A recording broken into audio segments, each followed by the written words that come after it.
Good afternoon, Upper Sixth. Here we are. Question 1D in this wonderful BritWear case study. So we're looking at forms of business with this one. I feel a bit lazy with this because there's been a couple of past paper questions moving from limited to PLC, but also it's one of those questions that students just waffle their way through. They just memorize abstract responses, and moving from a limited company to a PLC, you're giving away power because we all get excited over hostile takeovers, don't we? Don't. Okay, if I'm only selling 20% of my company through an IPO, that means I still own 80%. This is the question you need to answer in your mind when you're thinking about this type of question. This is a sources of finance question.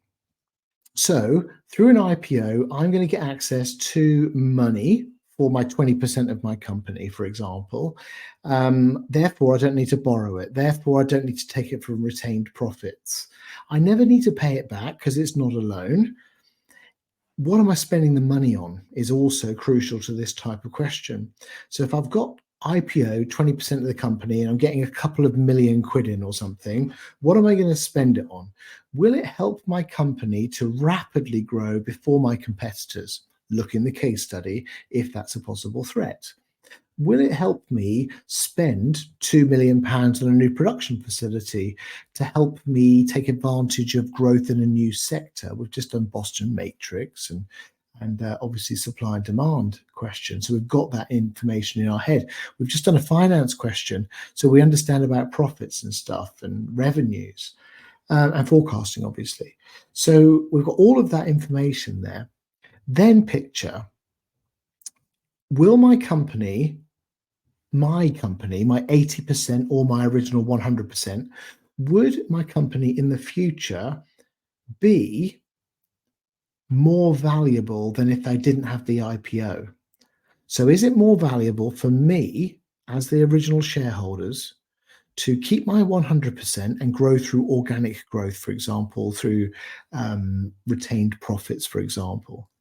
Or the money I get from the 20%, will that make my 80% I've got left be worth even more than the original 100%? And if the answer is yes, well, that's why you had the money, and do an IPO, sell off 20% of your company, and hopefully that 80% will be worth a lot more in the future. Go and do some research on Alibaba. And I know Jack Ma's not quite in favor much in China anymore, but if you read anything about Jack Ma, you'll see that he would not have grown that company without investment from companies like Yahoo and the Japanese SoftBank. Okay, so you've got to think about the opportunity cost here. The opportunity cost is possibly not having the money from the IPO. Very important. Now, remember with 20 markers, first of all, we need to plan these things. And if you don't plan, you're planning for failure. But examiners are really kind with 20 markers, because when we're first identifying the hooks in the question, in the 20 markers, everyone I've read, they repeat the hook twice. So to achieve its aims or to further its growth and expansion, BritWear Ltd, well, we know what they are at the moment, could become a public limited company. Let's write PLC next to that, because I don't want to be one of those students who get this confused, or remain a private limited company. So we know that they are currently the LTD. I'll put an arrow there. Now, I know that this is option 1. And I know this is option 2. I know 20 mark structure is going to be 2 P paragraphs for this one, 1 plus 1 negative P paragraph for changing to a PLC, and 1 P in favor and 1 P against for staying an LTD. Evaluate these 2 options. I've numbered them and recommend which one. Good. That's my conclusion. Overall, I recommend. Which one is more likely? Here comes the hook. Yeah, this is the start of my hook. I'm going to put H next to that. More likely to support BritWear's growth and expansion plans. Here's the hook. Up here, growth and expansion, or expand. Down here, growth and expansion. So more likely to support BritWear's growth and expansion aims. I'm looking for growth and expansion aims in the case study so I can contextualize these, because if I just repeat these words, it ain't context. And I want to know, are these going into risky markets? Are they new markets? I could bring in a bit of Ansoff here. Yeah, it's a new market with an existing product. I wonder what Ansoff would say. But this is important. So when you're writing your justification of why you've chose to move to PLC, for example, you badmouth the staying as a limited company. It might give them limited opportunities for the future, blah, blah, blah, blah, blah, not enough cash to rapidly grow into whatever marketplace. Okay? Very important we have that comparative argument in our conclusion. And if you've got it somewhere else in your answer, even better. But most students tend to answer option 1, P in favour, P against, option 2, P in favour, P against, and then they tend to do that comparative argument in their conclusion. As long as you're comparing and contrasting, you're ticking that level 4 criteria. Good. If there's quantitative evidence in the case studies, you're going to do a calculation. This doesn't say using the data, but if you want easy top-level application marks, interpret the data, and a great way to do that, one of the great ways, is to do a calculation and talk about the results. Let's move on. So there's your case studies. And there's the questions. So moving on, we've got the question at the top. I'm not going to draw the plan again, but it is important that we've got more likely, and we've got that hook there to support, and we know it's going to their aims of expansion and growth. That's going to be at the end of my chains of argument, or at least in that P paragraph, or I'm not answering the question. Okay, if this is the second 20 marker in the paper, it's the last 20 marker, and maybe you're struggling for time, maybe you're panicking a little bit, just write 3 chains of argument, balance, answer the question, move on. You know, you're going to get to probably mid-level 3, but at least you're going to get some reasonable marks. There's no point in overcomplicating the beginning of the question, because you need to finish it, get to that conclusion. So we've got our 4 P paragraphs that we've got there, and obviously we're going to have an answer the question, A, J, justification, and we're going to talk about a MOP, something to do with the future. So moving to a PLC allows BritWear to raise substantial capital through public equity, which can be crucial for aggressive expansion strategies. And they've got aggressive expansion strategies. There's nothing wrong with that. That's fine. So they are growing, a little bit of context, and we're demonstrating understanding of an IPO because they're raising capital through it. Then we need a nice chain of argument with some context. If only we had done a calculate question earlier. And this is a great example, again, of why you do these questions in the order of the paper. This calculate question was earlier in the paper, and we've got the numbers in front of us. So let's use them.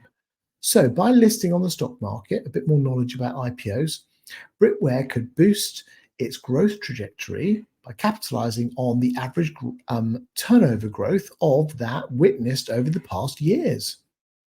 The injection of capital from selling shares, more knowledge on the stock market, could drive the company's aim to scale its operations, make them bigger, possibly achieving the forecasted turnover. Now, I've not underlined all the chains of argument there, but there's loads. There's at least 5. Now, your teachers will tell you you need 5 chains of argument in these extended answers, and they're right.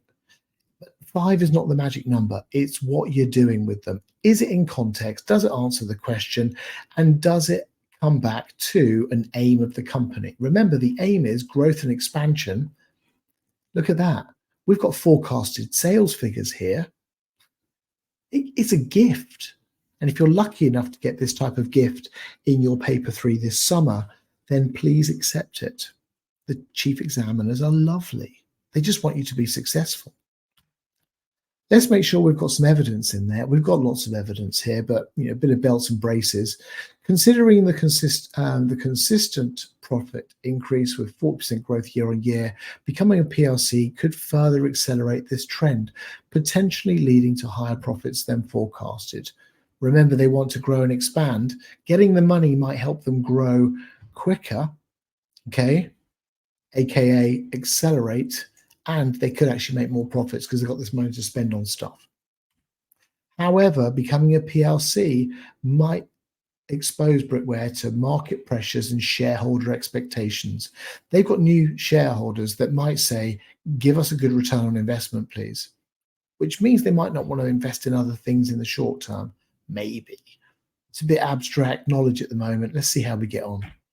Some shareholders, not all of them, might want to focus on short-term financial performance that could detract from the long-term strategic goals, such as commitment to sustainable fashion. Isn't it nice that we've just suddenly contextualized that instead of it just being theory, which may not yield immediate financial results, but seems important for the brand identity and the long-term growth.